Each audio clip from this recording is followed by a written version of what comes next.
আল্লাহ রসুল সাল্লাল্লাহু আলাইহি ওয়াসাল্লাম বলছেন, মান দহা সাআতান ওয়ালাম ইউদহি ফালা ইয়াকরাবান্না মুসাল্লানা।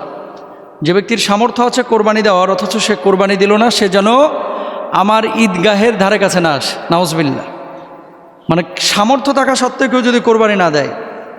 এখন এটার সামর্থ্য, কোন সামর্থ্যের কথা বলা হয়েছে হাদিসের মধ্যে? এখানে আপনাকে বুঝতে হবে, জাকাত আবশ্যক যাদের উপরে, জাকাত ফরজ, একটা মূলনীতি মাথায় রাখবেন, জাকাত ফরজ যাদের উপরে, কোরবানি ওয়াজিব তাদের উপরে।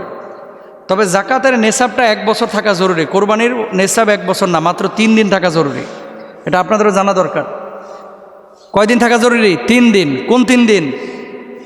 জিলহজ্জের 10 তারিখ, 11 তারিখ এবং 12 তারিখ। এই 3 দিন যদি পরিবারের খরচের বাইরে নেশাব পরিমাণ সম্পদ আপনার কাছে থাকে। নেশাব কি? 52.5 তোলা রৌপ্য, 7.5 ভরি স্বর্ণ। 7.5 ভরি স্বর্ণের মূল্য কত? 7.5 ভরি স্বর্ণের মূল্য এখন প্রায় 7 লক্ষ টাকার মতো। আর রৌপ্যের মূল্য কত? রৌপ্যের মূল্য 52.5 তোলা রৌপ্যের মূল্য 60 থেকে 80 হাজার টাকা। তো ইসলামিক স্কলাররা রৌপ্যের মূল্যটাকে স্ট্যান্ডার্ড ধরতে বলেন। কেন? তাহলে আমলটা সমৃদ্ধ হবে। জাকাতের ক্ষেত্রে রৌপ্যের মূল্যটাকে গ্রহণ করতে বলেন। কেন? যাতে করে গরিব লাভবান হয়। তাহলে আপনার কাছে যদি 60,000 টাকা সমপরিমাণ অতিরিক্ত টাকা থাকে এই 3 দিন, 10, 11, 12 এই 3 দিন যদি এই পরিমাণ টাকা থাকে, তাহলে আপনি কোরবানি দিবেন।